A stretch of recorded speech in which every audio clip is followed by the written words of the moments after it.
Hello and welcome to this interview in the series that is all about unleashing the audacious woman within.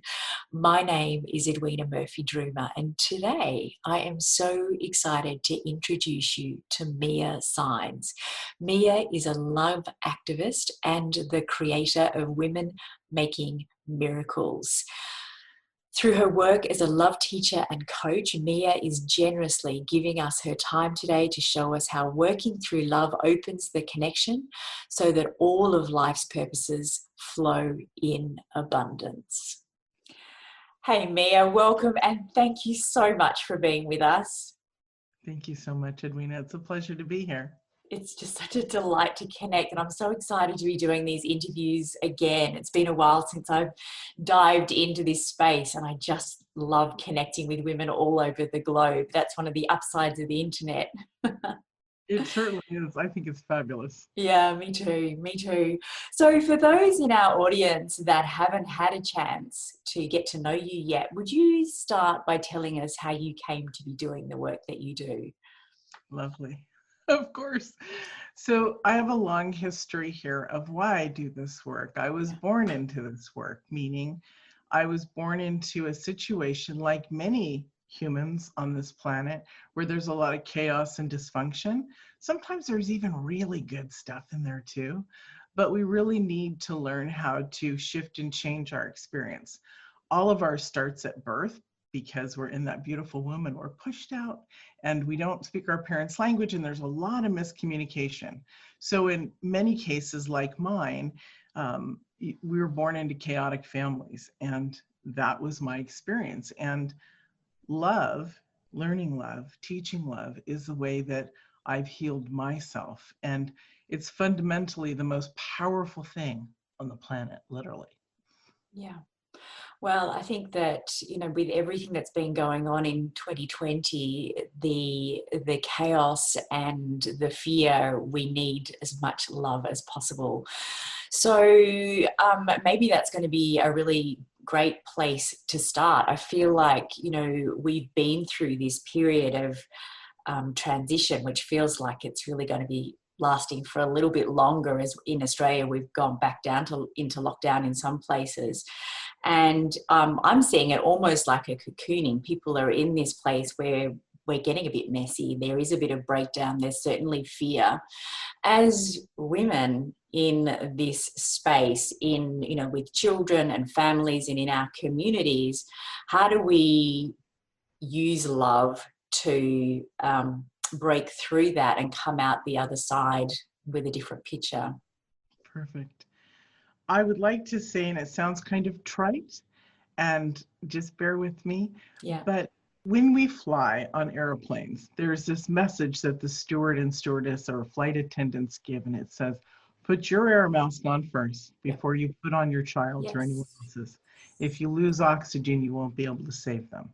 That's the same thing in our life right now. We don't understand as women that we come first. We really don't. Because we're taught, we're groomed, we're nurtured into the service of others, the service of family. This has been a historical path from the beginning of time. So there's a lot of patterns that we've been changing over the last 40 years in this subject line of self-love and love. So be gentle with yourself. This is what I tell everybody. The most important, the number one aspect of connecting to yourself is gentleness. Every flower will bloom when there's love, light, water around. If there's a storm, if there's darkness, if there's anger, what happens? A shell comes on us, right? Same with a flower, it won't open. So we need that gentleness, that love. Throughout all the transformational stuff that I've done my entire life, first of all, I was born into a metaphysical family, even though it was chaotic with my mother. I'm a third generation practitioner. It seems like it skipped a generation with my mom. That's okay. But we have to learn that gentleness, that sweetness. So through the transformational work that I've done for myself, what I found was there was a lot of dysfunctional conversations about transformation. Transformation is done in love. It's not done in this est type of yelling, screaming, breaking through, scaring people. I mean, I've done those too, and they've set my trauma on fire. And so when I was younger, so that's why I swore I would always teach in love. So gentleness, this is why it's so important. Create a routine for yourself, because right now in this up and down time, and we don't know it, I'm not saying this to frighten everybody, but it may last a year or two. These things have a 3-year path throughout history. So if you relook at history, you'll see how long things take. Now, they may go a little bit faster because we're modernized, so we'll see. But be gentle with yourself. Be gentle with your children. Love. It doesn't matter if you just stop and just say, I need to process. I need to turn the music on and dance. I need. When you feel that I need, then listen to yourself and do what you need to do. Your kids are going to be fine and healthy and happy. Yeah. When my kids were growing up, there were moments, well, long moments. I shared with you that I had had an accident, was in a wheelchair for several years. We have these moments where we cannot be functioning all the time. Our kids are going to be fine. Our kids are going to be great. Give them love. Know God is in control too. They're a soul, and they're going to be beautiful. Take care of yourself. I'm not saying abandon your children. I'm saying take care of yourself. And you must always have that time, because otherwise you're not nurtured and you're not full. Yeah.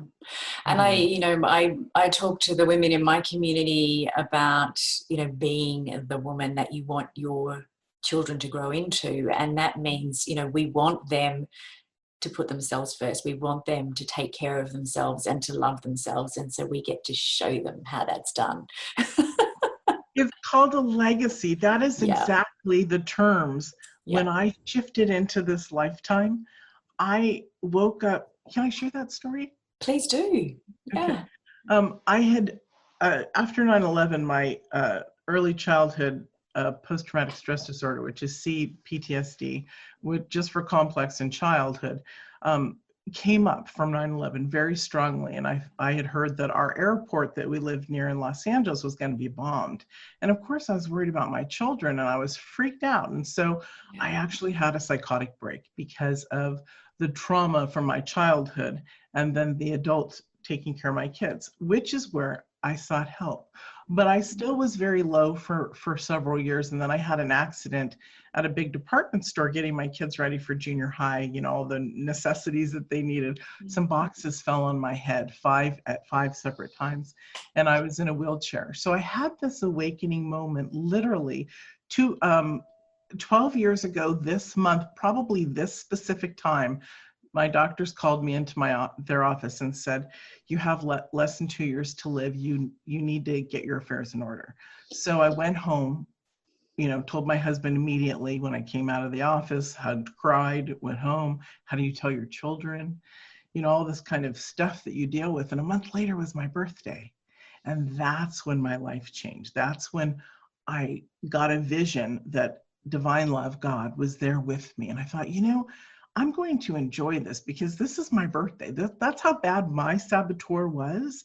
It always stopped me from enjoying life. I wasn't deserving of it. And I've been practicing self-love for 33 years. So when I tell you this, I'm telling you that we have our moments of ups and downs. So as I'm sitting on the couch, I got up every morning to look at my children. I couldn't no longer, after the accident, take care of myself. I couldn't cook. I couldn't anything. I couldn't be up out of the chair more than 5 minutes holding something because my back just was ruptured.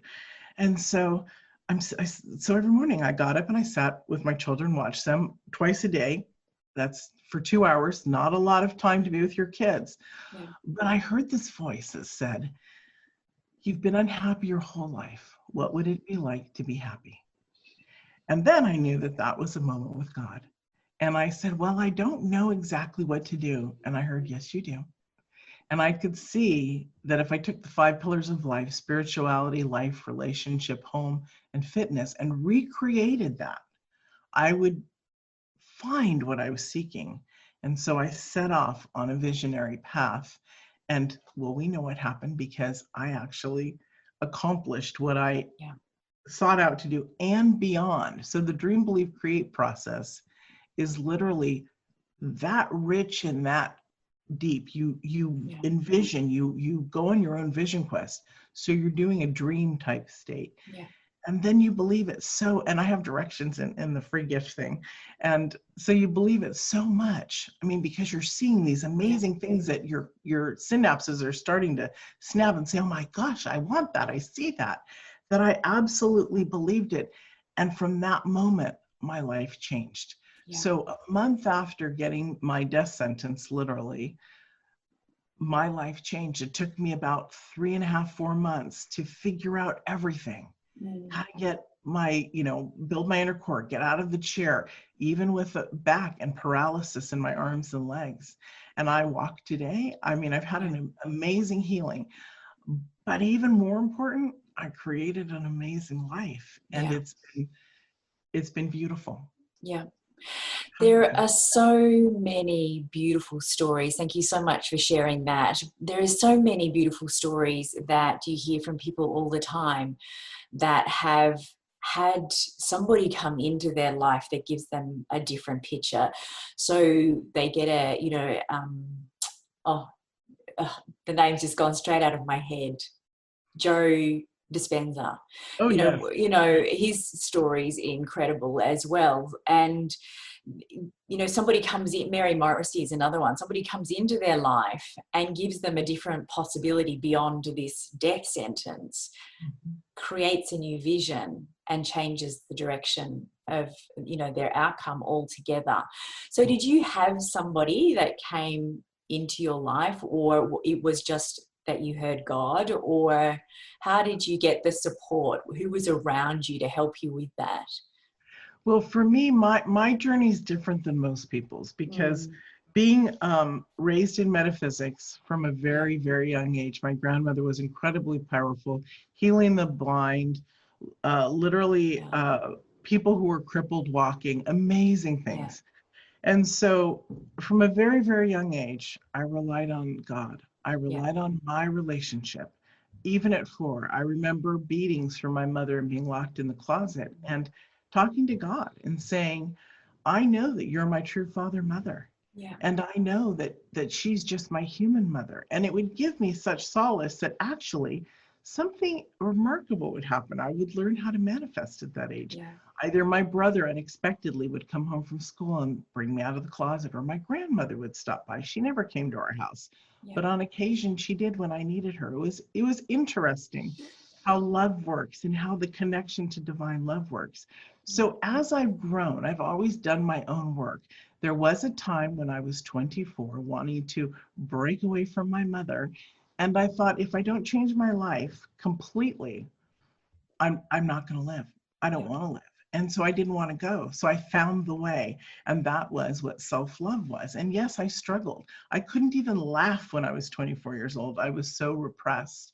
It wasn't, I mean, people would say at dinner parties, wasn't that funny? And I'd say, oh my gosh, it was so funny. And they're like, well, why aren't you laughing? And I'm like, I am. And they're like, no, you're not. And that's when I realized, something's wrong with me. And so I was able to grow and shift and change. It's a long process. When we were growing up, we were told by different psychiatrists that we should not be alive, that most people end up drugged out, beaten to death, killed, whatever.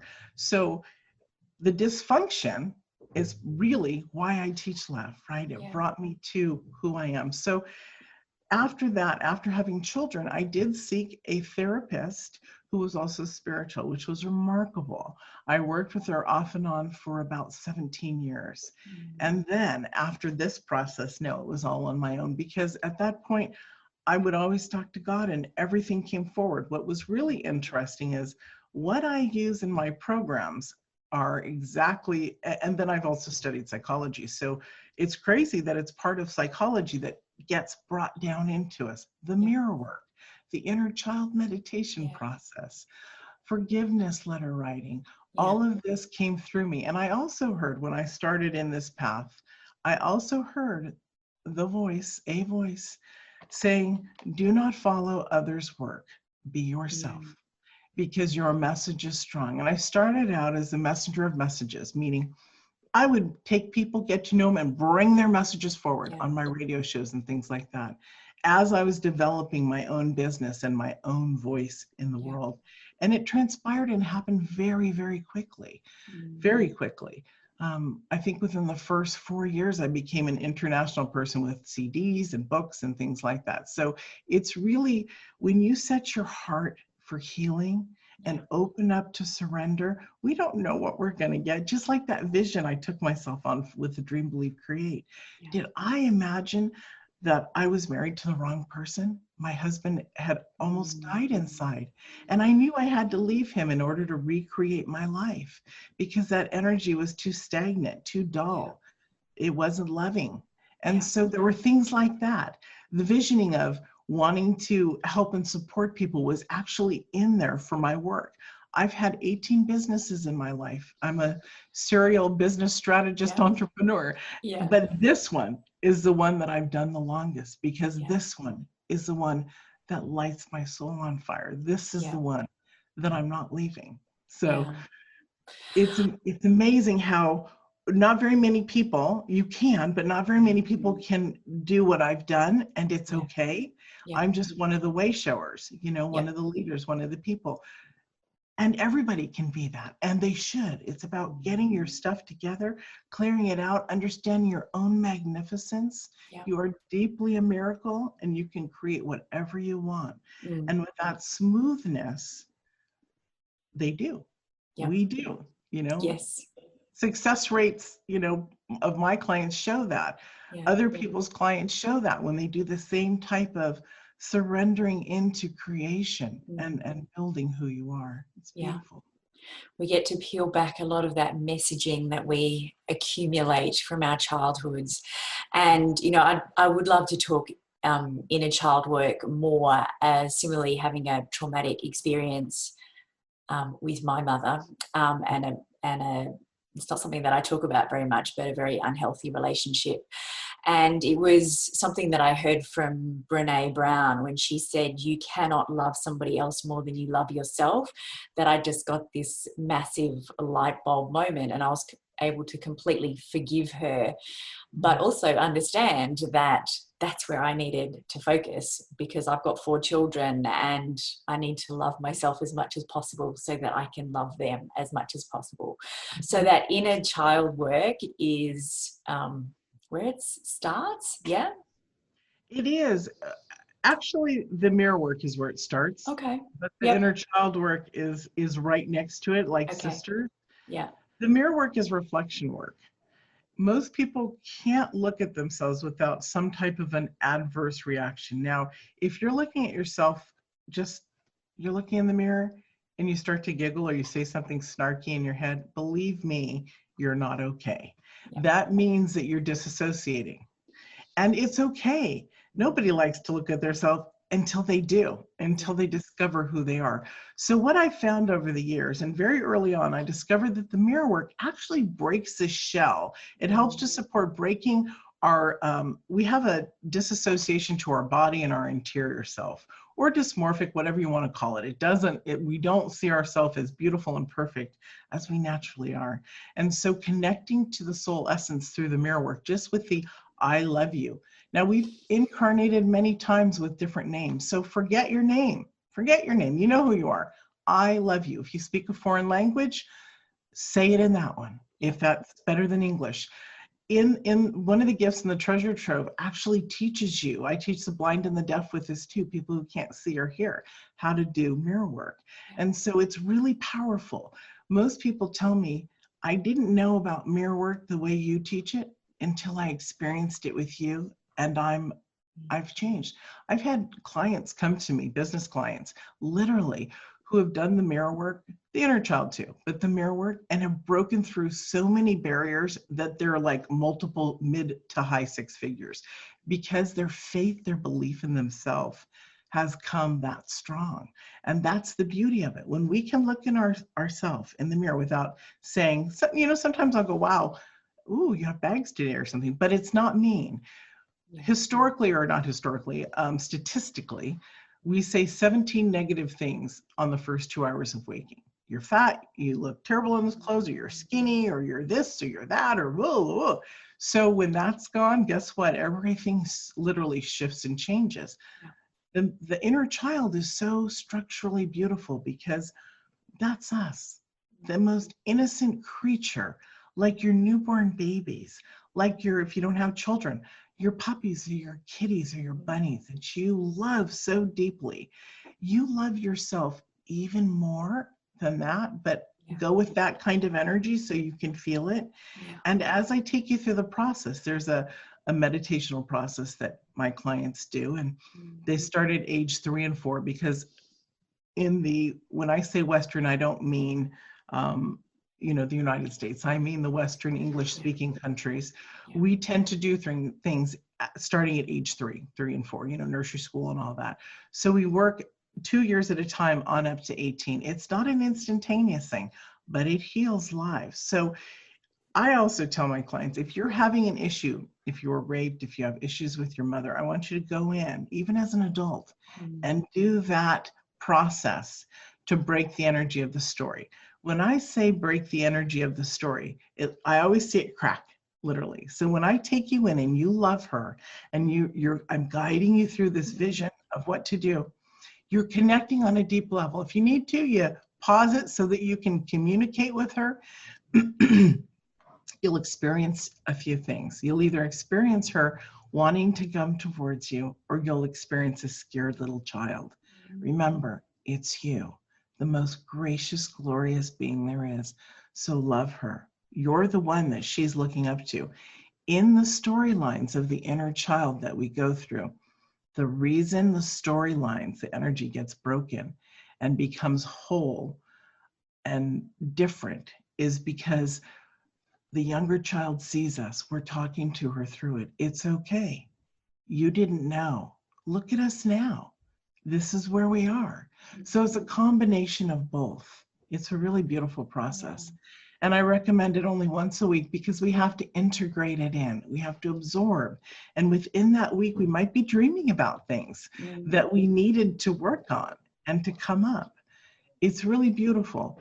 It's also, for me, because I teach emotional intelligence, interpersonal dialogue changes, the whole enchilada, if you'll say, if you'll understand me there, means that everything shifts on who we are. Literally, as we do this work, we structurally develop into a happier, glorious, more brilliant, and emotionally mature individual. That means with our emotions. Our emotions actually are love. Our emotions are love. Tears are love. Because what does that mean? It means that when we cry, it's because we're feeling sorrowful, or we're feeling over happy, like we're feeling elated with joy, so we cry, or we're feeling like we need to connect deeper to something in love. So they're always related to love, our emotions.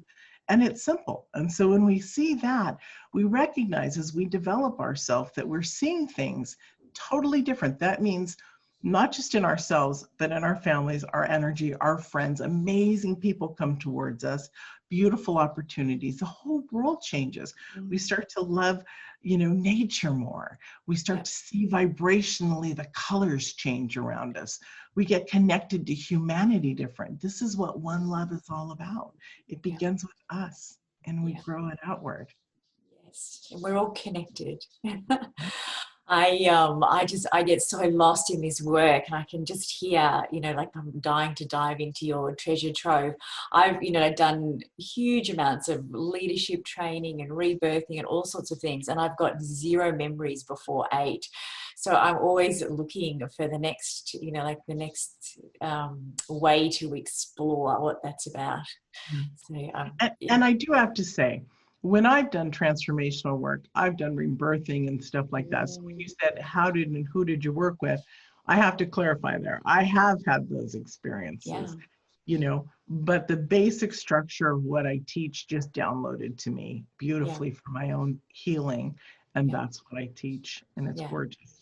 Yeah, it sounds it. So, I think that a lot of the conversations, that I have with women and with my clients is we have these very clear boundaries or pre-presumed ideas about who we are as women, and we grow up with this constant accumulation of messaging that we are, you know, introverted or extroverted, or, you know, smart or dumb, or whatever that messaging is that we take on. And part of unleashing the audacious woman within is letting go of these preconceived ideas. And so for the work that you do with messaging and our self-belief around that, where do you start in that work with women? I call it breaking beliefs. Yep. And we start in the mirror. Okay. Sorry, everyone. Going to take y'all back to the center. I'm extremely focused on what I teach, and I'm wanting this work to get into university levels, and I'm working on it because literally the belief system comes through us. As we look at ourselves in the mirror, guess what comes up? All sorts of storylines. I hate you, you're ugly, no, you're a liar. And to the point that you get, oh yeah, you're okay, I like you. And then as you grow and honor yourself in that, so part of the teaching I do with people is, as you get ready in the morning and you do your mirror work and your meditation, everything that you're doing, as you're doing like your morning coffee or breakfast, I use Dr. Emoto's theory on water, where he took 2 glasses of water. One was praised and loved and frozen, and they sliced the crystals to look at them, you know, to see what kind of crystals were in there. And they were beautiful and magnificent. Then the other glass, they spoke angry and hatred, froze that, cut it, and the crystals were mangled. So in our own being, when we prepare our food, when we prepare our morning coffee, tea, hot lemon water, it's done in the amazement of who we are. We're doing it because we're actually amazing. And in that recognition of your own magnificence, guess what comes? Self-love, literally. Within that, self-love develops, and you'll begin to feel it. You may feel little butterflies inside of you, like, wow, I'm connected, or wow, my solar plex doesn't feel like it's empty anymore, or has a hole. Magnificence comes when we do the reflection work. So the mirror work is only one aspect of the reflection work. It's always about going inward. Now, the breaking beliefs is also partly, we do begin there. And then we also move into mindset and focusing on what are we actually saying. Most people don't know what they say, literally. So I have you guys set your alarm for 3 times a day. And when it goes off, you look at what you're saying. What have you been saying? Is it positive or is it negative? And how do you stop it, you ask? It's simply like that. I don't want to think that way anymore. And it literally moves forward into you not getting into a pattern where you're not thinking about it, where you're shifting your mind.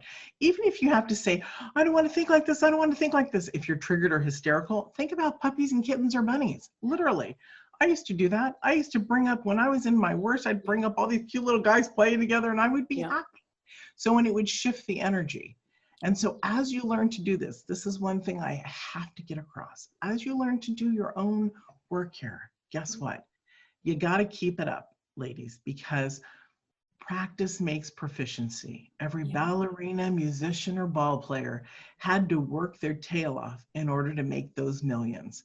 If I was to say to you, you do this work for 1 year and I'll give you $1 million when you change, you would do it. Now, if I say do this work, I promise you, you'll change. You won't necessarily do it. So it's what you want, and you have to realize that you've got to connect to yourself first, and that depth, that you are so important. Even if you don't believe it, but you want to believe it, start there. Start with, I want to feel this way. What would it be like? That's the gentleness, that's the surrendering. And we get to feel our body. Our body is a part of it. So self-love is also body love, feminine essence, all of this stuff.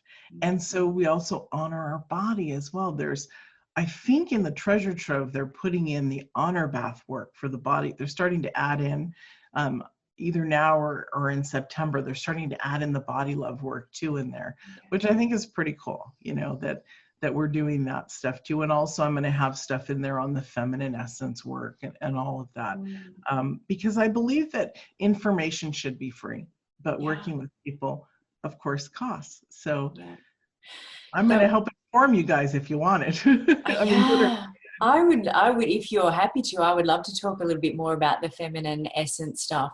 It was Sure. actually, really only something that came into my awareness probably 2 or 3 years ago, the idea of this feminine and masculine energy. And so I don't know that it's a conversation that a lot of people are having, but, this understanding now that even motherhood, we're in masculine energy a lot because it's just that doing, checklists, endless doing versus the feminine energy. And so I would love you to talk about that a bit more if you're happy to. Beautiful, sure.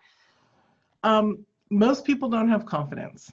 And so the feminine essence work brings confidence. I also do ancestral work that will bring the confidence levels. So the way in which we support with self-love is the reflection work, the exterior, the interior, the feminine confidence building, the ancestral, so that you know exactly who you are. Now, I recently found out a year and a half ago, almost 2 years ago, that my birth father, or my father on my birth certificate, is not my father. So it kind of threw me into a tizzy. I cried like a baby when I read my DNA because I love my daddy. But quickly, because of the work that I do, I integrated it in, and within about, I was in shock for a couple of days, but literally I was like instantly within 5 minutes, well, it's okay. He's my dad. George Blanchard, my natural father, who was my mother's first husband there were four of us with my siblings. Yeah. He happens to be my actual father. So it's interesting because this work that I do is based on discrimination, inequality. I grew up loving Martin Luther King. I was born in 63. He died in 68. Or 69. It's really powerful to have something that makes who you are, and then it seems like it's taken away, but it's not taken away. So that's the incredible thing. So the confidence is what's really important for women, and that's part of the feminine essence work. There's many different ways. I have my women get in touch with a sound. We have our own feminine rhythm. As women, when you feel pretty, when you feel sexy, when you hear a song, when you feel amazing, that's your feminine essence. It may be rock and roll. One of my clients, she's so adorable. I love her. I'm like, okay, so what music is yours? After she'd done all her research, and she said, well, I like this genre and I really like it. And so we started talking about cars. We both have sports cars. And she's like, the vroom vroom is my sound. And I'm like, great. It's my husband's too. But you know what? Take that vroom vroom and literally use it to make you feel good. So here's what the feminine essence works, the connecting to our feminine rhythm, understanding who we are. When I first started doing this, I was born an introvert. And with all the abuse, I was very introverted. My father was loving, my mother loved me, but was, cuckoo and took her actions out on me. And so I didn't have a lot of, I was very shy. I was a cheerleader, but not the best, because I just didn't want people I wanted to do it, but I didn't want them to see me. I was a singer in a rock band, not the best, because I didn't want to be heard, but I wanted to be heard. So I had this inner struggle. So as we create who we are, there's always that place like, do you go to parties and stay, or do you leave? When you walk into big rooms at events, do you stay the entire time at peace without thinking somebody's looking at you and judging you? Or are you uncomfortable? So this is where this is so powerful. And I'm going to share a result and then more work. So when I first started doing this, I was walking down in Santa Monica on Main Street. I looked in the full length mirror. Normally I was all jazzy about myself. And I mean this in the sense that I've done the work and I was enjoying life. So I look over in the mirror and I'm like, oh my God, you look fat. And then within like 2 or 3 steps, I brought in that rhythm, and within 2 or 3 steps, I looked back and I'm like, you're back. And I was fine. And I was headed to a meeting. I was supposed to meet a bunch of people, and I walked in feeling gracious and glorious and beautiful. And that's how they saw me. So doing the work for ourselves, it's not just about that. You can't just do the understanding your ancestry, and I'll explain a teeny bit about that because it's really important. or the feminine work without doing the mirror work or the inner child, healing the wounds and scars that are within us. That's our shadows. And we have to have shadows so we can see the glorious light. And we are glorious light beings. The ancestry work that I do with people is different. I've actually brought it to Chico State and they were like, this is really cool stuff. It connects us to our I am statement, literally. We take our childhood, our adulthood, and our ancestors, and we mix it together. So we have an I am statement, and then we have the result statement of our ancestors as this is why. Yeah. So briefly, take column 1, write down all the fabulous things when you were a child. Column 2, all the fabulous things when you're adult. Column 3, if you're feminine, try to use feminine. If not, I now say after 10 years, you can use masculine. But connect to a family member. Write about a family member that you were honored with. For me, my father's family, they were Spaniards who integrated in with the Mexican Indians. And they were still Spanish when my great-great-great-grandmother had fallen in love with an Indian, and a Yaqui Indian. He came through the hacienda, which is now Arizona, but it was Mexico at the time. Came through, took her away, and she never saw her parents again. When he died, she took her kids back and found that her family, her parents had died, and her brother had a Spanish land grant in California, and it's now Van Nuys, California. And so he gave her a piece of land. And what she did was remarkable. She had a stagecoach stop. She actually has a Holy Roller Church that's still there today. She had a merchant, schools. All of this she built with her children, with my family. And then I take my grandmother who healed people. Now, not everybody has that, but that's because a lot of people don't understand their families. So do your research, ask questions. Part of it's genealogy. Yeah. And if you're adopted, it's okay. Find somebody or something that feels like you want to grow into in history, whether it's Cleopatra, whether it's Einstein, whatever. Those are the things that you know solidly who you are. This is why I do who I am, and why I am a loving, passionate, empowered woman. That was my first I am statement. It's pretty simple. But I had to grow into the empowered, the love, and all of that grace, because I didn't understand that it was a part of me already. Yes. Fabulous work. Yeah. I am a loving, connected, powerful leader. That was my I am statement. Beautiful. So was, is. Yes, beautiful. Yeah. So, I mean, you've hinted at it along the way, but you have a beautiful gift for our audience. Could you take a minute to tell them what that is, please? Love to. So it's called the Treasure Trove. And I used to have things available all over my sites. And so we put it into one beautiful space. All you have to do is download, well, actually you sign up to be on this free membership site. We also have a paid membership site, but I'm giving you guys the free membership site. It's called the Silver Site. And in there's a treasure trove. So you have the book Mirror Mirror, and I also have a Mirror Mirror challenge that I do. It's going to start again in September. That's fabulous. That's 5 weeks, not only, that's 5 weeks. Yeah. There's the inner child meditation process. There's a self-love series, and they're only 5 to 7 minute videos that talk about the dream, believe, create process. One talks about the mirror work and all the nuances around it. One talks about the inner child meditation process and all those nuances. If you've had a lot of trauma in your life, I do suggest you write down a trauma line and then do the mirror work with that. In there is the Make Love Real video series that I did this year. There's a bunch of other stuff. I can't remember all the stuff, but there's a bunch of stuff in there, and it's all for you. I think Treasure Trove sounds like the perfect name. It sounds amazing. It sounds amazing. Thank you so much for your time today, Mia. It's been an absolute delight to connect with you, and I'm so grateful that you've made the time. Thank you so much, Edwina. This is beautiful. Love it. Thank you. Hi there. You probably noticed that the lighting has changed a little since the interview that I did with Mia. It's because it was a few hours ago. And I've just been thinking about it. And there's so many beautiful steps that we take on this personal development journey that we're on. And the very idea of having a love coach to me a few years ago would have been something quite abstract or extraordinary. But as I've moved through this personal development journey that I've been on, I can see the power in tuning into the voices of these women that have already done the work. And Mia has certainly done the work. So here's a little takeaway that I would love you to practice.